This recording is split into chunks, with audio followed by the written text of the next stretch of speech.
வணக்கம். ஒட்டுமொத்த கர்நாடகாவும் காவிரிக்காக ஒன்றுபட்டு ஒன்று திரண்டு ஒரே குரல்ல ஒலிக்குது. மேகதாதுல அணை கட்டியே தீர்வோம், தமிழ்நாட்டுக்கு தண்ணி தர மாட்டோம் அப்படின்னு சொல்லுது. ஆனா தமிழ்நாட்டில் என்ன நடக்குது அப்படின்னு கேட்டீங்கன்னா நம்ம சொல்லவே தேவையில்லை.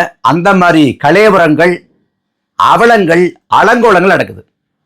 நேற்றைய தினம் திமுகவின் சார்பாக காவிரி சிக்கலுக்காக ஒரு போராட்டம். அந்த போராட்டத்தில் உதயநிதி பேசி வர்றாரு. தாவேக அரசை, முதலமைச்சர் விஜயை விமர்சித்து பேசி வர்றாரு. அவருக்கு எதை பற்றி கவலை அப்படின்னு கேட்குறாரு. கூட்டத்தில் சில பேர் அந்த நடிகை பெற சொல்றாங்க. சொன்ன உடனே கொச்சையா ஒரு விமர்சனத்தை வைக்கிறாரு. அதை நம்மளால பதிவு பண்ண முடியல. ஒரு கொச்சையான ஒரு கீழ்த்தரமான விமர்சனம் தான். அதுதான் இன்னைக்கு இவ்வளவு கலையபரங்களுக்கும் காரணம். அடிப்படையில் திமுகவுக்கும் ஆபாசத்துக்கும், திமுகவுக்கும் விரசத்துக்கும், திமுகவுக்கும் வைக்கிறதுக்கும் நெருங்கிய தொடர்பு உண்டு. இன்னைக்கு இல்லை, ஆதி காலம் தொட்டு, அதாவது திமுக தொடங்கப்பட்ட ஆதி காலம் தொட்டு திமுகவில் தீப்பொறி ஆறுமுகம், நன்னிலம் நடராஜன், அப்புறம் வெற்றி கொண்டான் போன்ற ஆட்களை மேடை பேச்சாளர்களாக, ஆஸ்தான பேச்சாளர்களாக வச்சிருந்தாங்க. அவங்க வேலையை ஆபாசமா பேசுறது. அதாவது இன்னைக்கு பொதுக்கூட்டம் அப்படின்னா இன்னைக்கு பொதுக்கூட்டம் 10 மணியோட முடிஞ்சிடும். இன்னைக்கு பொதுக்கூட்டம் அப்படின்னா சில இடங்கள்ல மட்டும்தான் பொதுக்கூட்டம் நடத்த முடியும், எல்லா இடங்களையும் நடத்த முடியாது. ஆனா முந்தைய காலங்களில் எங்க வேணாலும் பொதுக்கூட்டம் நடத்தலாம் அப்படின்னு நிறைய வாய்ப்புகள் இருந்துச்சு. விடிய விடிய பொதுக்கூட்டம் நடத்தலாங்கிற வாய்ப்பு இருந்துச்சு. அப்ப ஒரு 11 மணி 12 மணியை தாண்டினா இரவு முழுக்க திமுக காரங்க ஆபாசமா வைக்கிறமா பெண்களை வீட்டுக்கு போக சொல்லிட்டு பேசுவாங்க. அதெல்லாம் நடந்ததுதான், அதெல்லாம் மறுக்க முடியாது. ஏன் ஐயா கருணாநிதியே 2006 2011 வரையிலான திமுக ஆட்சி காலம், அன்னைக்கு பெரும்பான்மை இல்லாத திமுக, தனி கட்சி பெரும்பான்மை இல்ல, கூட்டணி கட்சிகளோட தயவுல தான் திமுக ஆட்சி இருந்துச்சு 2006 2011 வரை. அந்த பெரும்பான்மை இல்லாத ஆட்சி காலத்துல மைனாரிட்டி திமுக அப்படின்னு தொடர்ச்சியா திமுகவை ஜெயலலிதா அம்மையார் விமர்சித்து வந்தாங்க. தொடக்கத்துல ஐயா கருணாநிதி சொன்னாரு, மைனாரிட்டி திமுக அப்படின்னா இது மைனாரிட்டிகளுக்கான ஆட்சி, இஸ்லாமிய மக்களுக்கான ஆட்சி, கிறிஸ்துவ மக்களுக்கான ஆட்சி அப்படின்னு பேசியிருந்தார். ஒரு கட்டத்துல வெறுப்பாயி இனிமே மைனாரிட்டி திமுகன்னு ஜெயலலிதா சொன்னா நான் திருமதி ஜெயலலிதான்னு சொல்லுவேன் அப்படிங்கிறாரு. உண்மையிலேயே அந்த திமுக ஆட்சி மைனாரிட்டி ஆட்சி தான். 96 இடங்கள் தான் திமுக இருந்துச்சு. காங்கிரஸ், பாமக போன்ற கூட்டணி கட்சியோட தயவுல தான் ஆட்சி நடந்துச்சு. அதுல தர்க்க நியாயம் உண்டு. சிறுபான்மை திமுக, மைனாரிட்டி திமுகன்னு சொல்றது இல்லை. ஆனா திருமதி ஜெயலலிதான்னு சொல்ல வேண்டிய அவசியம் என்ன? ஆனா அப்படி கருணாநிதி அன்னைக்கு பேசினாரு. அப்படி பேசுறப்ப கருணாநிதிக்கு வயசு 85 வயசுல ஒரு முதிர்ச்சி, ஒரு பக்குவம் அதெல்லாம் இருக்கணும். ஆனா ஐயா கருணாநிதியே 85 வயசுல அப்படித்தான் பேசினாரு. அப்படி இருக்கிறப்ப உதயநிதி கிட்ட எதிர்பார்க்கவே முடியாது. ஏற்கனவே இதே போல பேசியிருக்காரு. சசிகலா குறித்து, எடப்பாடி குறித்து அவர் இதே போல கொச்சையா பேசியிருக்காரு. இந்த தேர்தல் பரப்புரையிலேயே, சட்டமன்ற தேர்தல் பரப்புரையிலேயே எடப்பாடியை குறி வச்சு அப்படிதான் பேசினார். இப்ப அதோட தொடர்ச்சியாக இப்படிப்பட்ட பேச்சை உதயநிதி பேசியிருக்காரு. அந்த பேச்சு கண்ணிய குறைவானது, ஏற்புடையதல்ல, அநாகரிகம். எதிர்கட்சி தலைவர் அப்படிங்கிற ஒரு பொறுப்புல இருக்காரு. அந்த பொறுப்புக்கு ஏற்ற மாண்பு இல்ல, அந்த பேச்சு தவிர்க்கப்பட்டிருக்கணும். அது போன்ற பேச்சுகளை ஒருபோதும் ஏற்க முடியாது என்பதுல மாற்று கருத்தே இல்லை. அந்த பேச்சு கண்டனத்துக்குரியதுதான். அதே சமயம் இந்த பேச்சுக்கு கைது என்பது அதீதமானது, அதிகப்படியானது. அதாவது மேடையில பேசுறாங்க அப்படின்னா அவதூறா பேசுறாங்க, உண்மைக்கு புறம்பா பேசுறாங்க, தனிநபர் தாக்கல் தொடுக்கிறாங்கன்னா அவதூறு வழக்கு போடலாம். அவதூறு வழக்கு போட்டு நீதிமன்ற படியேறலாம். அந்த வழக்கில் நிரூபிக்கப்பட்ட தண்டனை அனுபவிப்பாங்க. ஆனா அவதூறு வழக்கு மேடையில பேசுறதுக்கு எடுத்தெடுப்பிலே கைது அப்படின்னா அது சரியான ஜனநாயக அணுகுமுறை இல்லை. இந்த தாவேக ஆட்சியை பொறுத்த வரைக்கும் ஆட்சிக்கு 3 மாதத்தை கூட முழுமையா நிறைவு செய்யல. ஆனா அதுக்குள்ள ஏகப்பட்ட பேரை கைது பண்ணலாம்னு குறி வச்சிருக்கு, சிலரை கைது பண்ணியிருக்கு. இதெல்லாம் தேவையில்லாத அணுகுமுறைகள். மேடையில பேசுறதுக்கு கைது பண்ணோம்னா லயலா மணின்னு இப்ப தமிழ்நாடு பாடநூல் கழக தலைவர், அவர் சீமான் படைய சாமான் அப்படின்னு கொச்சையா பேசுறாரு. அந்த லைலாமணியை என்ன பண்ணிருக்கணும், அவர் மேல வழக்கு போட்டிருக்கணும். அப்ப அவரையும் கைது பண்ணிருக்கணும். அதே போல நாம் தமிழர் கட்சி குறித்து அண்ணன் சீமான் குறித்து அவதூறாக பேசிய வலைபேச்சு பிஸ்மி மேல நடவடிக்கை எடுங்க அப்படின்னு மதுரை உயர்நீதிமன்ற கிளை சொல்லுது. நாம் அங்க போய் அங்க முறையிட்டு நீதிமன்றமே சொல்லுது இப்படிலாம் பேசுறதை ஏற்க முடியாது. முதலமைச்சருக்கு நியாயம், சீமானுக்கு நியாயமா? தேர்தலில் வெற்றி தோல்வி இருக்கலாம், ஆனா அரசியல தவிர்க்க முடியாத தலைவர் சீமான் அப்படின்னு சொல்லிட்டு வலைவேச்சி பிஸ்மி மேல நடவடிக்கை எடுக்க சொல்லுது. நீதிமன்றம் சொல்லியும் வலைவேச்சி பிஸ்மி எல்லாம் இதுவரைக்கும் கைது செய்யப்படல, விசாரணை கூட அழைக்கப்படல, வழக்கு போட்டு அதோட விட்டாங்க. ஆனா இந்த விஷயத்துல இவ்வளவு முனைப்பும் இவ்வளவு வேகமும் காட்ட வேண்டிய அவசரம் என்ன? நேத்து நள்ளிரவுல ஆதவர்ஜுனா, புஷி ஆனந்த், ரமேஷ் அப்படின்னு பல பேர்கிட்ட நள்ளிரவுல கண்டன அறிக்கை வருது. அப்புறம் காலையில ஆர்ப்பாட்டம் அறிவிக்கிறாங்க. எனக்கு புரிஞ்சுக்க முடியல. ஆர்ப்பாட்டம் நடத்தணும் அப்படின்னா மிஞ்சி போனா 2 நாளைக்கு முடியாவது நம்ம காவல் நிலையத்தில் அனுமதி வாங்கினாதான் ஆர்ப்பாட்டத்துக்கு அனுமதி தருவாங்க. ஆனா தாவேக்காங்கிற ஆளுங்கட்சி ராத்திரி முடிவு பண்ணி காலையில் எப்படி ஆர்ப்பாட்டம் பண்ணுது? தாவேக்காவுக்கு ஏதாவது சிறப்பு சட்டம் இருக்கா? விதிவிலக்கு ஏதாவது இருக்குதா? அப்புறம் வழக்கு போடுறாங்க உதயநிதி மேல. 6 பிரிவின் கீழே வழக்கு போடுறாங்க. கலவரத்தை ஏற்படுத்துதல், பொது அமைதிக்கு குந்தகம் ஏற்படுத்துதல், சட்டவிரோத செயல்களை செய்ய திட்டமிடுதல் அப்படின்னு நிறைய வழக்குல 6 வழக்குல சேர்க்கிறாங்க. ஏன்னா வெளில வந்துடக்கூடாது, அவருக்கு பெயில் கிடைச்சிடக்கூடாது அப்படின்னு வழக்கு போடுறாங்க. அதாவது யாரு புகார் கொடுத்தா, இந்த வழக்குல யாரு புகார் கொடுத்தான்னு பார்த்தா இந்த உதயநிதியோட பேச்சு ஏற்புடையது அல்ல, ஆபாசமா கொச்சையா பேசுறான்னு சொல்லிட்டு காலையில 9:30 மணிக்கு தஞ்சை மத்திய மாவட்ட மகளிரணி அமைப்பாளர் பைரவி அப்படிங்கிறவங்க புகார் கொடுத்திருக்காங்க. அதே சமயத்துல செய்தி தொடர்பாளர், தாவேக்காவோட செய்தி தொடர்பாளர் பல செல்வகுமாரும் புகார் கொடுத்திருக்காரு. எப்ப? காலைல 9:30 மணி 10 மணியே போல. ஆனா 11 மணிக்கு பார்த்தா நீலாங்கரை உதயநிதி வீட்டுல தஞ்சை காவல்துறையினர், போலீஸ் அதாவது நிக்கிறாங்க. அதாவது புகார் கொடுக்கப்பட்டது காலையில 9:30 மணிக்கு. எங்க? தஞ்சாவூர்ல. 9:30 மணிக்கு தஞ்சாவூர்ல புகார் கொடுத்தா 11 மணிக்கு தஞ்சாவூர் போலீஸ் எப்படி சென்னைக்கு வர முடியும்? எப்படி ஏதாவது மேஜிக் பண்ணி வந்துட்டாங்களா? அப்ப வழக்கு போடணும், கைது பண்ணணும் அப்படின்னு ஏற்கனவே முடிவெடுக்கப்பட்டு விட்டது. அதனாலதான் காலைல 9:30 மணிக்கு புகார், 9:30 மணிக்கு. அதுக்கு முடிவு ராத்திரியா புறப்பட்டு இங்க போலீஸ் வந்துருது நீலாங்கரைக்கு. அப்ப இது திட்டமிடப்பட்ட கைது நடவடிக்கை. அப்ப அரசியல் பழிவாங்கலுக்காக இந்த கைது நடவடிக்கை செய்யப்படுது. சொல்லப்போனா அண்ணன் பொன்ராஜ், அப்துல் கலாம் ஐயாவோட ஆலோசகராக இருந்த அண்ணன் பொன்ராஜ் ஒரு கோபத்துல கடினமான வார்த்தையை போட்டு தாவேக்காவை சேர்ந்த பெண்களை பேசிடுறாங்க. அது கடந்த திமுக ஆட்சியில பேசிடுறாங்க. அந்த சமயத்துல விஜய் போய் இவ்வாறு பேசக்கூடாதுன்னு சொல்லிட்டு காவல் ஆணையத்தை நினைக்கிறேன் விஜயே நேர்ல போய் புகார் கொடுத்தாரு. யாரு மேல? பொன்ராஜ் மேல நடவடிக்கை எடுக்கணும் அப்படின்னு சொல்லிட்டு. தாவேக்கா ஆட்சி அமைஞ்ச பிறகு அண்ணன் பொன்ராஜ் மேல வழக்கு போடப்படுது. வழக்கு போடுறாங்களே ஒழிய கைதுங்கிற அளவுக்கு போகல. அன்னைக்கு விஜயே போய் கைது பண்ணணும் அப்படின்னு புகார் கொடுத்தாரு. ஆனா இப்ப தாவேக்கா ஆட்சி அமைஞ்ச பிறகு வழக்கு போட்டாங்களே ஒழிய கைது பண்ணல, கைது தேவையில்லைன்னு விட்டாங்க. கைது பண்ணணும் கூட நான் சொல்லல, கைது தேவையில்லைன்னு அவங்களே விட்டுட்டாங்க.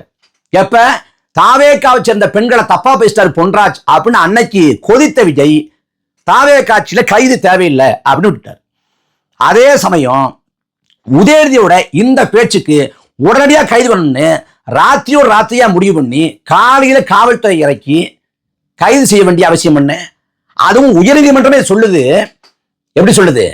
12 மணி வரைக்கும் கைது பண்ண வேண்டாம் அப்படின்னு உயர்நீதிமன்ற நீதிபதி இளந்திரையன் சொல்றாரு. அந்த உத்தரவையெல்லாம் மீறி கைது பண்ண வேண்டிய தேவை என்ன வந்துச்சு அப்படிங்கறதான் கேள்வி. இதே உதயநிதி அப்பாவை காணும் அப்படின்னு சட்டமன்றத்துல அந்த சைகையை பண்ண உடனே, அப்பாவை காணும்னு இந்த கதை சொல்லி சட்டமன்றத்துல விஜய் சைகை பண்ண உடனே அவர் சொல்றாரு, கணவனை காணும் செங்கல்பட்டுல மனைவியை தர்ற கதையெல்லாம் தெரியும் அப்படின்னு சொல்றாரு. அதாவது விஜயோட மனைவியை குறிப்பிட்டு அவங்க விவாகரத்து வழக்கு செங்கல்பட்டு நீதிமன்றத்தில் நடக்கிறத குறிப்பிட்டு அவர் சாடுறார். இது தனிநபர் தாக்குதல் தான். உண்மையிலேயே தாவேக்காரங்க இன்னைக்கு ஆர்ப்பாட்டம் அப்படின்னு கிளம்பினாங்கல்ல, அன்னைக்கு ஆர்ப்பாட்டம் கிளம்பியிருக்கலாம். அதாவது விஜயோட தனிப்பட்ட குடும்ப வாழ்க்கையை இழுத்து பேசாரு உதயநிதி. இது தனிநபர் தாக்குதல், இது அவதூறு, இது வைக்கிறோம், இப்படிலாம் பேசக்கூடாது அப்படின்னு சொல்லிட்டு அன்னைக்கே புகார் கொடுத்துருக்கலாம், அன்னைக்கே போய் ஆர்ப்பாட்டம் பண்ணிருக்கலாம். ஆனா அன்னைக்கு வாயே திறக்கல. அதே போல விஜயோட மனைவி சங்கீதா அவர்கள் அவங்க விவாகரத்து வழக்கு தொடுத்த சமயத்துல அவங்க மேல அவ்வளவு அவதூறு, பழிச்சொற்கள், இழிச்சொற்கள், வசவுகள்னு ஏகப்பட்டதை கொட்டினது தாவேக்காவை சேர்ந்தவங்க. விஜயோட ரசிக பெருமக்கள் தான் அவ்வளவு கொச்சையா பேசினாங்க சங்கீதாவை. அந்த சமயத்துல இப்படிலாம் பேசாதீங்கப்பான்னு புத்தியானந்த விட்டு கூட அறிக்கை விடல விஜய். அதை அப்படியே கடந்து போனார். அப்படிப்பட்டவர் இந்த விவகாரத்துல ஏன் இவ்வளவு முனைப்பு காட்டுறார்?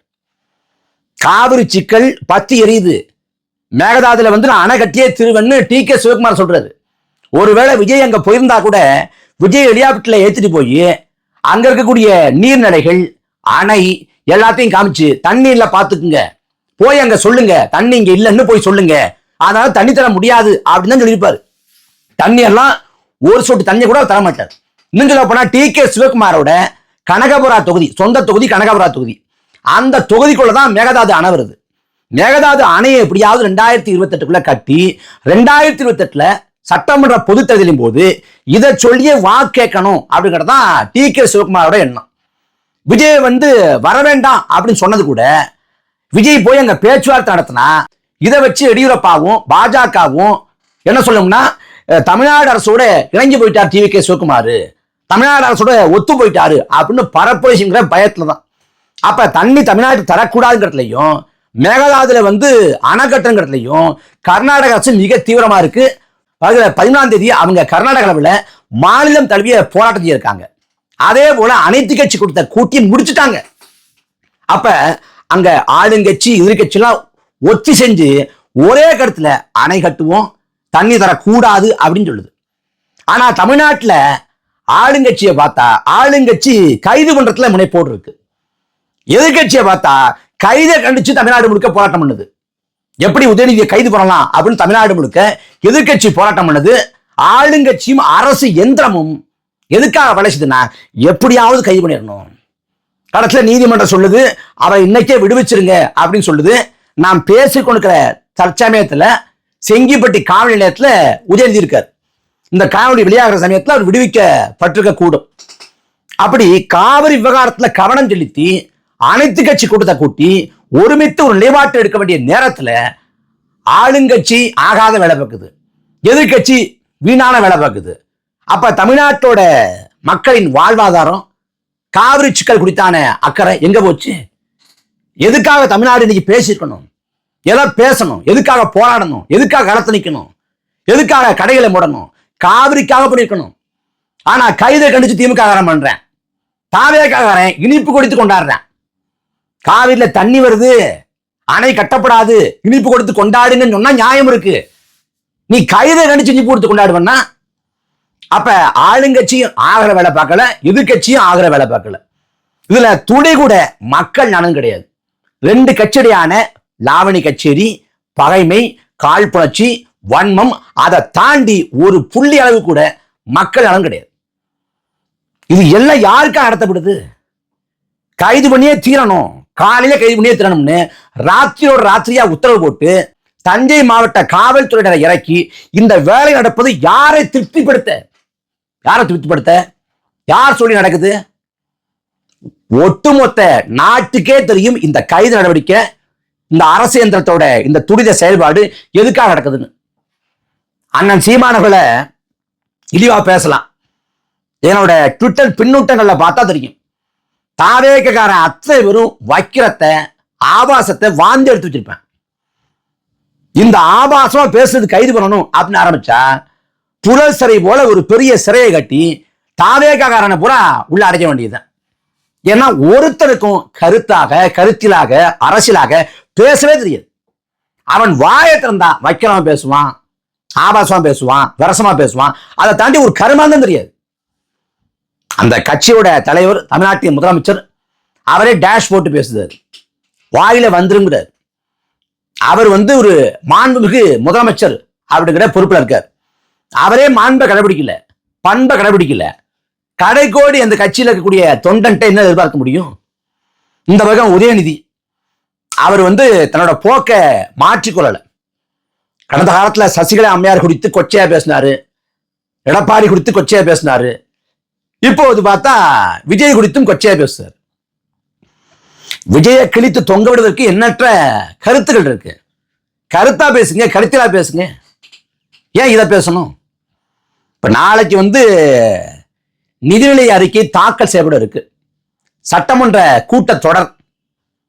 அதுல எதிர்கட்சியோட செயல்பாட்டை குறைக்கணுங்கிறதுக்காக அதை பண்ணாங்களா அப்படின்னு தெரியல. நாளைக்கு சட்டமன்ற கூட்டத்தொடர் காவிரி குறித்து விவாதிக்கப்படணும். இந்த சமயத்துல எதிர்கட்சியும் ஆளுங்கட்சியும் இப்படி மோதிக்குதுன்னா எப்படி அனைத்து கட்சி கூட்டத்தை கூட்ட முடியும்? தமிழ்நாட்டோட நிலைமையை பாருங்க, பரிதாபகரமான நிலைமை. இந்த விரைவான கைது நடவடிக்கை, இதுல காட்டின அந்த முனைப்பு, எப்பாடுபட்டாவது நீங்க உதயநிதியை கைது பண்ணியே தீரணும். தஞ்சாவூருக்கு கொண்டு போங்க, அலைக்கழிப்பு செய்யுங்க. அதனால தமிழ்நாடு முழுக்க சட்ட ஒழுங்கு சிக்கல் வந்தாலும் பரவாயில்ல, உதயநிதியை கைது பண்ணியே தீரணும் அப்படின்னு யாரு உத்தரவு போட்டா அப்படிங்கிறது நாட்டு மக்களுக்கு தெரியும். யாருக்காக இதெல்லாம் நடக்குதுங்கிறதும் தெரியும். இருக்கிறதுலே கொடுமைங்கிறது, அதாவது தாவேக ஆட்சியை பொறுத்த வரைக்கும் 91, 96 ஜெயலலிதா ஆட்சியை தான் நினைவுபடுத்துது. 91, 96ல ஜெயலலிதா பேயாட்டம் போட்டாங்க. ஏன்னா 224 இடத்துல வெற்றி பெறாங்க ஜெயலலிதா அம்மையார். 233 இடத்துக்கு தேர்தல் நடக்குது. ஒரு இடத்துல மட்டும் திமுக ஜெயிக்குது, ஐயா கருணாநிதி. பாக்கி எல்லா இடத்துலையும் அதிமுக கூட்டணி தான். அந்த ஒரு இடத்துல வெற்றி பெற்று அந்த பதவியை கருணாநிதி ராஜினாமா பண்ணிடுறாரு. அப்ப எதிர்கட்சியே இல்லாம கூட்டணி கட்சியான காங்கிரஸ் எதிர்கட்சி ஆயிடுது அதிமுகவுக்கு. அப்ப வலிமையான இடத்துல உட்கார்ந்தாங்க. ஆணவத்தோட அகம்பாவத்தோட அந்த ஆட்டம் போட்டாங்க. 224 இடத்துல வெற்றி பெற்றவங்க 91ல, 96ல 4 இடத்துல வெற்றி பெற்றாங்க. வெறும் 4 இடம். ஜெயலலிதா அம்மையாரே பர்கூர்ல தோத்து போனாங்க, சுகவனம்ங்கிற ஒருத்தர். அப்ப அந்த காலத்துல அவ்வளவு ஆட்டம் போட்டாங்க. அப்ப எல்லாத்துக்கும் கைது, எல்லாத்துக்கும் பொய் வழக்கு அப்படின்னு செயல்பட்டாங்க. அந்த ஆட்சி காலத்தை நினைவுபடுத்துது தாவேகாவோட ஆட்சி காலம். 3 மாத காலத்துக்குள்ள இவ்வளவு கலையபுரங்களுக்கு, 3 மாதம் கூட இன்னும் நிறைவடையல, அதுக்குள்ள இவ்வளவு கலையபுரம். இப்ப இந்த கைது, இந்த அரசு இயந்திரத்துக்காக வேலை செஞ்சது, இதெல்லாம் ஒரே ஒருத்தரோட அரசியல் வருகையை அதான் இது சொல்லாம சொல்லுது. அது யாருன்னு நம்மளால இப்ப சொல்ல முடியாது. ஆனா மக்களுக்கு தெரியும், நாட்டுக்கு தெரியும், எல்லாருக்கும் தெரியும். அதனால தமிழ்நாட்டோட சாபக்கேடு அப்படின்னு சொல்லலாம் இந்த நிலையை. மக்களின் வாழ்வாதாரத்துக்காக, மக்களோட வாழ்நிலைக்காக, விளிம்பு நிலை மக்களின் மேம்பாட்டுக்காக போராட வேண்டிய ஒரு அரசு, அதுக்காக பாடுபட வேண்டிய அரசு வெறும் பழிவாங்கல் போக்கோடு செயல்படுது. அதே சமயம் தாவேகாவை சேர்ந்த மாவட்ட நிர்வாகிகள் மேல அந்த கட்சியை சேர்ந்த பெண்களே பாலியல் புகார் சொல்றாங்க. திருவைகுண்டம் சட்டமன்ற உறுப்பினர் சரவணன் மீது பாலியல் புகார் பொதுவெளியில ஒரு பெண் சொல்லியும் கூட அந்த சரவணனை விசாரணைக்கு கூட உட்படுத்தல. இதுதான் தாவேக ஆட்சியோட லட்சணம். அதனால இதுல உதயநிதி பேசிய பேச்சு நியாயமானதும் இல்லை, இந்த கைது நடவடிக்கை ஏற்புடையதும் இல்லை.